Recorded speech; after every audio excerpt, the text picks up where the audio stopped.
The place for Celtics news, the place for Celtics opinion, the place for Celtics talk. It's Cattles on Causeway.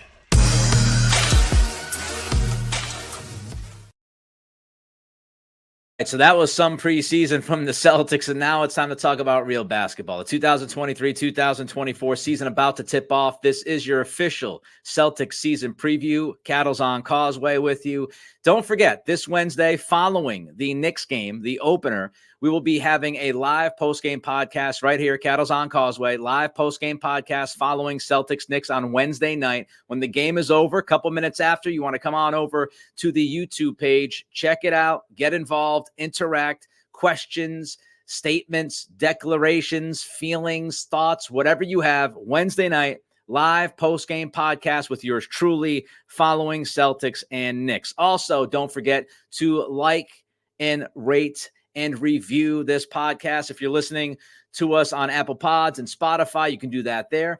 And if you're on YouTube watching this show, then you could, of course, give us that thumbs up, which is very important, very crucial to the operation. Take 1 second out of your time and give us that thumbs up. Means more eyeballs on the product. So give us that thumbs up. Also subscribe. We're trying to build the community here. Nick Cattle Show, Cattles on Causeway, trying to hit 1,000 subscribers by the end of October.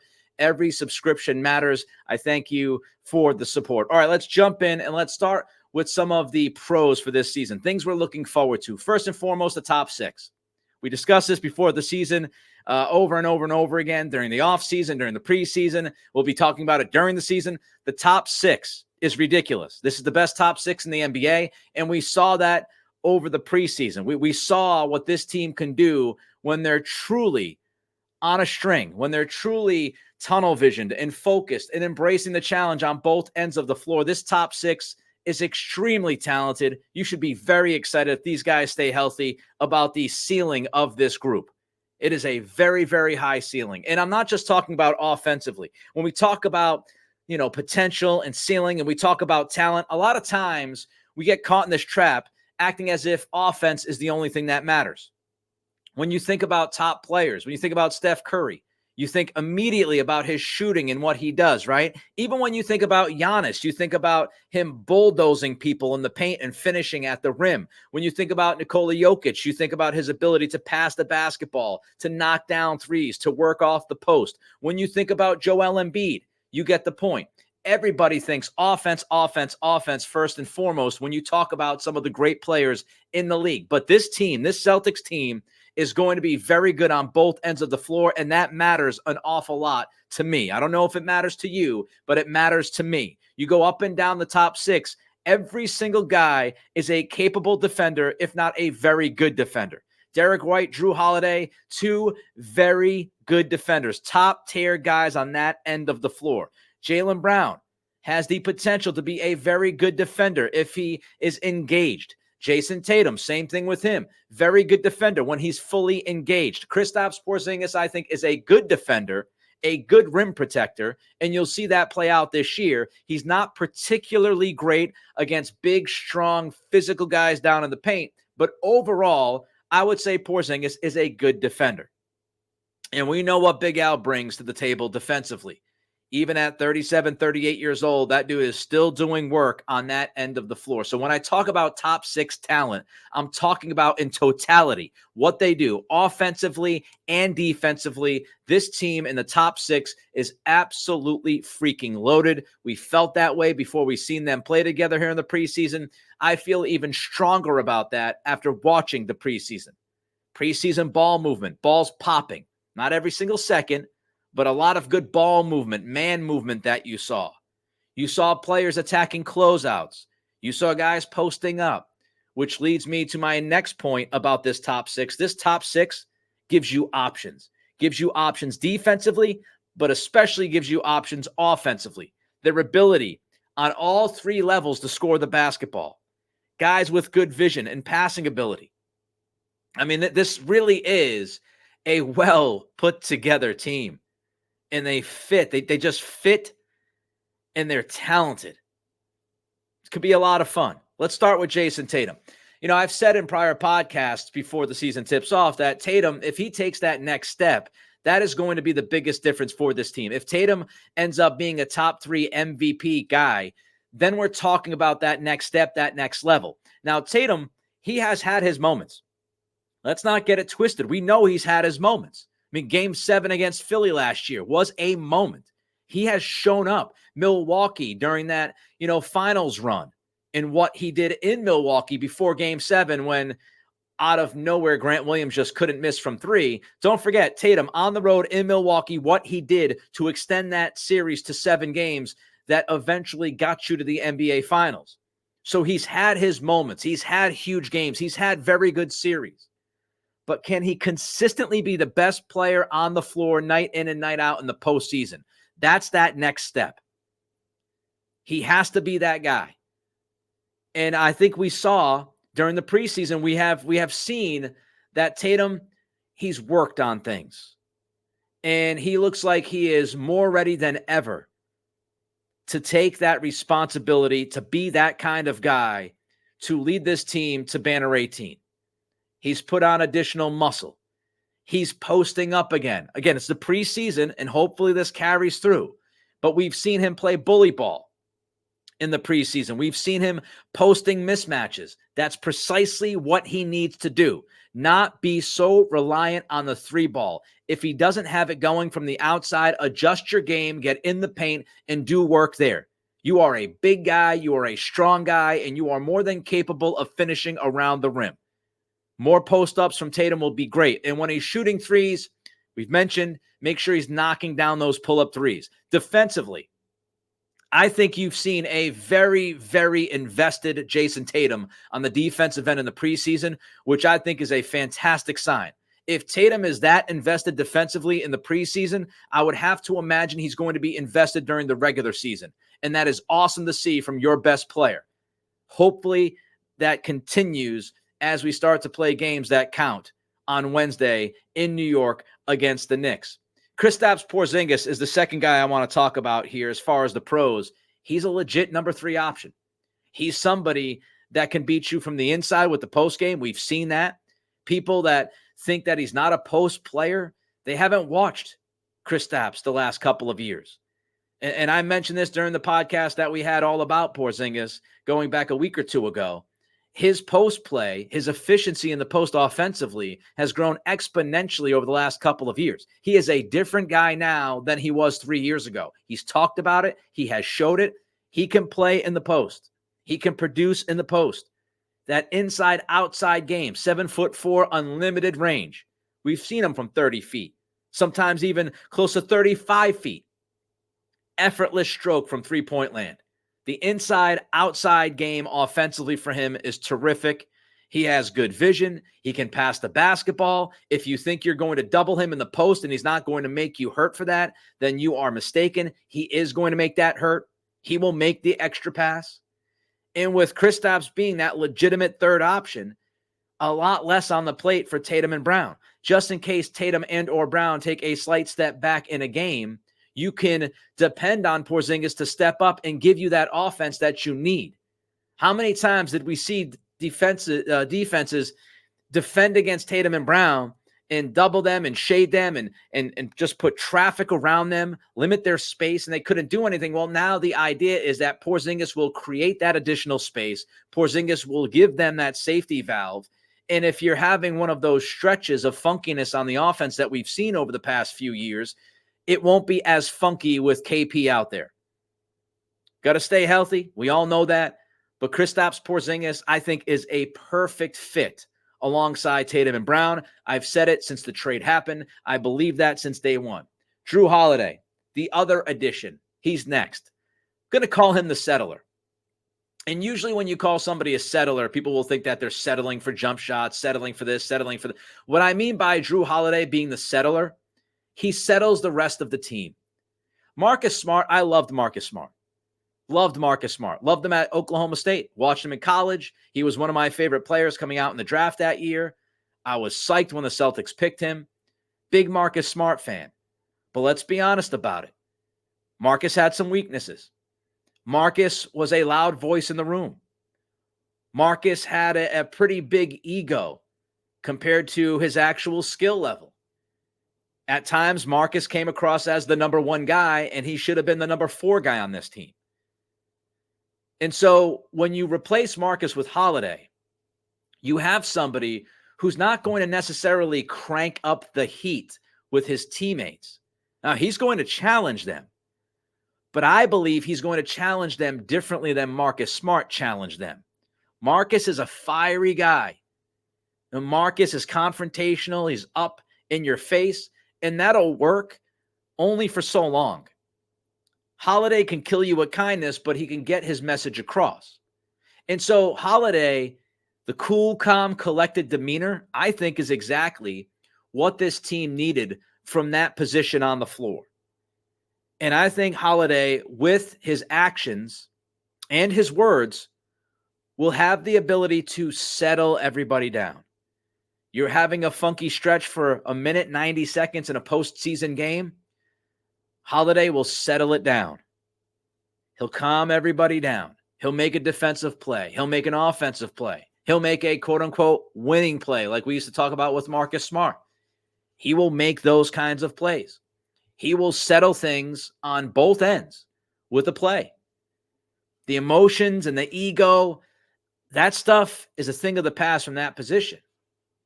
And he's also more than capable of knocking down an open shot when you need him to knock a shot down. So Holiday, to me, is the settler of this group. Jaylen Brown is somewhat of the wild card. And I say that because there's no denying that Jaylen Brown's a top 25 player in the league. There's just no denying it. The guy is super talented. But Brown, we've seen some stretches here. We'll get into this a little bit later. We've seen some stretches in the preseason where Brown's not getting touches. Tatum's always getting touches because you're running offense through him. If Brown is your number 2 option, which he is, you have to make sure you're feeding him. So, Jaylen Brown getting touches. The question is, will Brown continue to improve with those touches? Jaylen Brown, every year of his NBA career, has gotten better. Every year. Will that continue? He's turning 27 on Tuesday. Happy birthday to Jaylen. But when has he reached his ceiling? You know, Brown's been that kind of guy where you watch him, you go, all right, well, he can't get much better. That's his ceiling, right? The next year he comes back, he's a little bit better. All right, well, that's his ceiling. Next season, he's a little bit better. On and on and on through 7 years or so of just watching this young man develop. Does he have the next stage of development? Or what we saw in the postseason last year, is that his ceiling? Is he ever going to be able to consistently dribble and drive with that left hand? Or it is what it is. That's who he is as a basketball player. Will the beat go on? Will Jaylen continue to improve? Because if Jaylen improves even slightly from last year, man, oh man, is this team just ridiculous. The top 2 is unfathomable. So will Jaylen Brown continue to improve the way he has throughout his Celtics career? Finally, I think we've seen some growth from Joe Mazzulla. He's looking for curveballs, the 2-2-1 press, some of the zone in the summer league, some things they're doing offensively. His comfort level is obvious, and I think that does matter, his comfort level with the media and how he handles certain things. The fact that he looks comfortable, that matters to me because it tells me he's comfortable in his own skin and he's got his own voice. He has his own voice and he feels like this is his team now. And that's a positive step. We'll see. The jury's still somewhat out on Joe. I'm not going to sit here and tell you he's going to win Coach of the Year. The jury is still out. You know, will he change? Will the timeout thing change? Will some of his usage change? The rotations and all of that? What will happen? We'll see. But I like what I've seen so far from him, off the floor and on the floor. So Joe Mazzulla, if he has that growth, that's another reason this team should be pretty damn good. All right, before we get to some of the cons, and we're going to be nitpicking, let's be honest. It's going to be nitpicking. But before we get to that, don't forget to rate and review if you're listening to Spotify or Apple Pods. And if you're watching and listening on YouTube, give me that thumbs up. It takes a second of your time, just 1 second for that thumbs up. It means an awful lot to this operation that I'm running here, a one-man band. And subscribe. We're trying to jump those subscriptions up as well on the YouTube page. All right, some cons. Again, we're nitpicking. This team, if healthy, should be expected to win a bunch of games this year. should absolutely be there at the end of the season, at least in the Final Four, if not in the Final Two. So we're nitpicking, and I have to acknowledge that. Let's appreciate the nitpicking. But let's get back to Jaylen Brown. I just mentioned those stretches when Brown doesn't necessarily have the basketball in his hands. How is he going to handle that? How's he going to handle not getting consistent touches during certain games? Now, some will say, oh, man, he looked great in Charlotte, and he shot well in Charlotte. But I would also say those weren't necessarily great shots that he took. It's fantastic that he made them, and we know that Brown in the first quarter is a thing. First quarter Jaylen Brown is an absolute thing. We've seen it now for the last couple of years. But I wouldn't watch that Hornets game and say they've got it all figured out. I wouldn't go far with that just yet. Now, is it a big problem? Again, we're nitpicking. And I think Jaylen will find a way, and the team will find a way, and the offense will find a way. But when a guy is a number 2 option, and he just signed the most lucrative contract in NBA history, he's going to want his touches. And he's the second guy on this team. He's going to want second guy touches. And if you go 4 or 5 minutes without him getting a legit chance to do something offensively, then you start getting concerned about how that impacts his defense and how it impacts his decision-making. So these are nitpicks, but let's just make sure that Jaylen touches the basketball. Do not go 2-3 minutes without him touching the ball, because that could create some issues on both ends. So let's mark that down. Keep an eye on it. I don't think it's a huge issue. None of these are huge issues, but we have to talk about it. Another one, the third big. Now, Neemias Queta, I have experience watching Queta. I worked for over a year and a half in Sacramento. I watched Queta play lots of basketball in the summer league, in the preseason, some in the regular season. And I would just tell people to be a little bit cautious when watching Queta. Have some cautious optimism, but there should be some hesitancy, and I'll tell you why. Queta has always looked good in the summer league and in the preseason. He's comfortable. He's active. He looks like a very confident individual. Queta has consistently looked like that guy in the summer league and in the preseason. But when the lights turn on, Queta, unfortunately for him, and he works his ass off, there's no doubt about that, but Queta, unfortunately for him, when the lights turn on and the games count, he looks like a different guy. That's been his history. Now, has he developed into something different? I'll leave the door open. I never want to limit somebody's potential.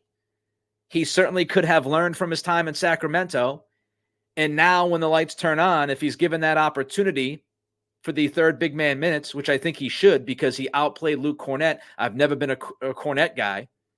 Never been a Kornet guy, and Queta outplayed him. So the only reason that Kornet would get those third big man minutes is because Joe Mazzulla's sticking by his guy. I would not mind seeing Queta at least get some run early in the season to see if things have changed. But I'm just letting you know, when the lights are on, he looks lost, disheveled at times, especially defensively. And he looks like somebody who is lacking confidence. Hopefully that has changed. Hopefully preseason Queta will show up in regular season. But that has not been the resume. So if Queta is not the guy, if Queta does revert back to Kings Queta, then I think you need to go out and find a third big man. You don't have to do it immediately, but you have to find somebody. Kornet is not a good enough defensive rebounder. He's not good enough consistently on the defensive end. He gives you limited offense. He slows the pace down. I'm not, again, I don't want to kill him, but I think he's more of like an 11th, 12th guy on a team versus somebody who you could rely on if Al Horford goes down, if Porzingis goes down. You're resting Al on these back-to-backs. I don't feel like Kornet is that guy. And if Queta's not that guy, you better find that guy. All right, the backup wings. Again, this is nitpicking. A lot of these guys can't shoot from what we've seen. From what we've seen this preseason, what we saw last year, the O'Shea Brissetts, the Lamar Stevenses, those guys can't shoot from distance. Stevens, couple of nice moves against Charlotte. He had that fantastic dunk, hit a midi. But when you're asking him to shoot from three, not great. Brissett, same thing. Brissett, energy guy. is able to, rebound and attack the bucket and all of that, but not a very good shooter. So I don't know how many minutes those guys are going to play if they can't knock down a three from time to time. Now, you'll stagger minutes with your top six, obviously, and you're not going to ask Brissett for offense, but you need to keep the defense honest or you're going to be playing 5-on-4 or 5-on-3. So will they be able to knock enough shots down to get minutes? That's my biggest question with Brissett, my biggest question with Stevens. Banton, not as big of a question because I just don't know how many minutes he's going to play. I mean, with Holiday, White, and Pritchard, I don't know how much Banton's going to play. I don't anticipate seeing him a lot. Maybe Joe Mazzulla will surprise me, but some of those guys on the bench, their inability to make shots from distance consistently, I think limits their minutes, if not keeps them stapled to the bench. Now, Sam Hauser's going to have to play well on both ends. Pritchard has been fantastic in the preseason. That's been great to see. He's a pro, no doubt about it. Pros and cons, Pritchard's a pro. So right now, I feel like you're 8 deep with Horford, Pritchard, and Hauser off the bench. Good start of the season. Again, these are nitpicks. Third big guy maybe as your 9th guy. Maybe somebody else you could find to throw into the mix. But the wing options, to me, it's Hauser or bust right now if you want the guy to be able to provide you at least some offense, the thought of offense. I also wonder, will this team commit to offensive versatility? We've seen that they have the ability to provide offensive versatility, but will they commit to that? Or will they stray away from it, stray away from the low post, stray away from the mid-range, and start falling in love with threes and start taking bad threes? Are they going to stop the straight line drives, trying to get to the free throw line? Coach Mazzulla has pounded that before this year has begun, saying, look, we need more free throws. We need more post-ups. And I hope the team follows his direction because they absolutely need that. If it's just chuck and duck, chuck and duck, chuck and duck, you can't always rely on the three. If the threes aren't falling, you could be taking good shots. If they're not falling, what's plan B? What's plan C? And Mazzulla has brought up curveballs an awful lot during the preseason as well in camp time. And that's the curveball. If you're not making threes, can you throw it into the post for a couple of possessions and get buckets? Can you get a straight line drive off of ball movement, man movement, and get a couple of free throws? These are the kinds of things that they need to stay committed to. Again, it's all nitpicking, but those are some of the things that we have to keep an eye on as we get ready for this season and the opener against the Knicks. Rate, review, like, comment, and subscribe. All right, let's run down the Eastern Conference quickly, and then I'll give you my prediction for the Celtics, the over and under, what I have. It's a down year in the East. This conference is not very good. It really feels like it's a 2-horse race. It feels like it's the Bucks or the Celtics right now. Again, if healthy, things can change, trades can happen. It's the NBA. But right now, it really feels like this is a 2-team race to see who ends up with the 1 seed and host the Eastern Conference Finals. Milwaukee, most legit threat to the Celtics. They do have questions. Their perimeter defense with Dame Dolla is a question. Their age, Brook Lopez, Chris Middleton, Jay Crowder. They have a lot of guys that are, in their mid-30s that they're going to depend on. Will that backfire? We'll see. And a first-time head coach, Adrian Griffin. That weird story with Terry Stotts, who was supposed to be an assistant coach. Then he left. There was some kind of disagreement between he and Griffin at a practice, and then Stotts left. Adrian Griffin, let's see. You never know how a guy is going to be as the head coach. A lot of people love Griffin within the game. He might end up being spectacular. He might fall on his face. We have no idea. Of course, coaches, they don't have as much of an impact in the NBA as other sports. We know that. Again, it's more of a talent superstar game than a coach game.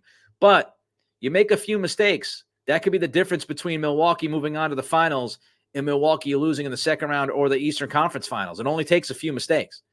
So Adrian Griffin's a question mark until he proves it. Philadelphia, you got the James Harden soap opera. How is Embiid going to feel in January? And I mean his feelings. Do you trade Harden? If you trade Harden, what do you get back? If you don't trade Harden, what drama is happening? How does that all come together? Does Embiid get frustrated and start voicing those frustrations in the middle of the season? Do we start getting these reports and these headlines about Embiid asking out of Philadelphia? That's going to be a big question. And Nick Nurse, new coach. Let's see how it all works there. But Philadelphia, I think you have to believe they'll take a slight step back from what they were a year ago. Miami. On paper, Miami is not as good as they were last year. They lost Max Strus. They lost Gabe Vincent. They're going to rely an awful lot on Jimmy Butler and Bam Adebayo. Once again, Kyle Lowry is washed. Tyler Hero, good offensive player, terrible defensively. But it's the Miami Heat.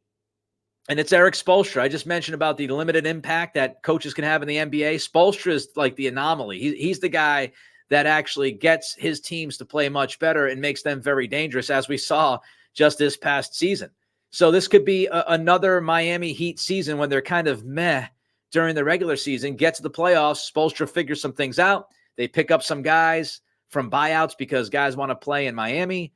All of a sudden, the Miami Heat are a legitimate threat in the East as you get to the postseason to at least scare one of the top two teams. So I would not write off Miami with Eric Spoelstra.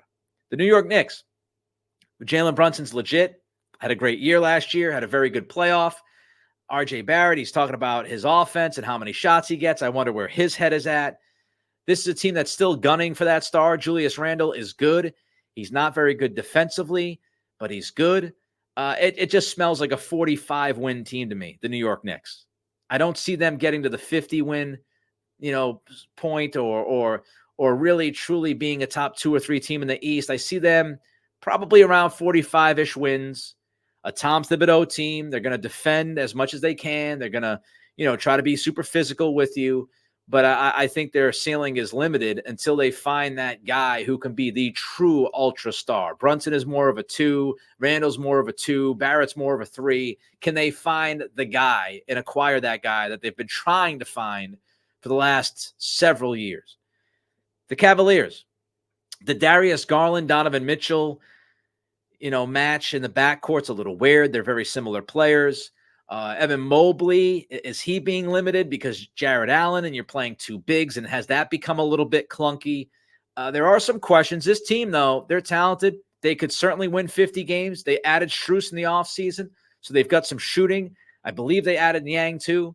But the big thing about Cleveland is how much noise is going to be created from the Donovan Mitchell situation. A lot of people in the game will tell you that Mitchell is not long for Cleveland. And I was watching Bill Simmons the other night, and Bill Simmons said that, it's pretty much one of the worst kept secrets in the NBA that Mitchell doesn't want to be in Cleveland, and it's only a matter of time before he leaves that organization. So will that impact things? We'll have to wait and see. And then you got some interesting teams. Toronto, what are they going to do? A team that can't shoot, that's athletic, that's long, that's big, but again, they can't shoot. Fred VanVleet is no longer there. He went to Houston. So what to make of Toronto? What to make of Brooklyn? They got a number of wings. I like Mikal Bridges, but Bridges to me is more of a 2 than a number 1. So what is that team going to look like? That team feels like a 38 to 40 win team. Orlando is an interesting team. They have a ton of size and a ton of skill. Paolo Banchero is legit. Franz Wagner is legit, but they're still very young. Can they hit the 40 wins? Can they get to 500 and finish 41-41, or will they still show that they're too young and hover around 30 to 35 wins? But Orlando's an interesting team. Indiana, almost said Indianapolis. Indiana is an interesting team. They got Halliburton, who's a tremendous young player, got his big fat extension. Buddy Hield wants out. Will he be traded? If he is, what will he bring back? Indiana is a very, very interesting team with Miles Turner and, Tyrese and his ability, and Matherin is on that team as well, had a really good rookie season. So Indiana is a sneaky team, and they could get to the low 40s to mid 40s and win. So those are some of the other teams to me on the outside looking in, the Indianas, the Orlandos, the Brooklyns, and the Torontos. But it's really a 2-team race in the East as long as they stay healthy. It's Milwaukee and it's Boston. And I will tell you that I would go with the over with the Celtics. The over-under number on wins is 55.5. I would actually go over the 55.5. I think this team, its top 6, is absolutely freaking loaded. And if they stay healthy, they are the most talented team in the NBA. Well, there it is. Your season preview, 2023-2024 season. Don't forget that on Wednesday, following the Knicks game, the opener, we'll have a live post-game podcast right here on Cattles on Causeway. Until then, everybody get ready for this season. If they're healthy, it should be a lot of fun. And I can't wait for Wednesday night to watch this team play at MSG. It's Cattles on Causeway. Everybody be well.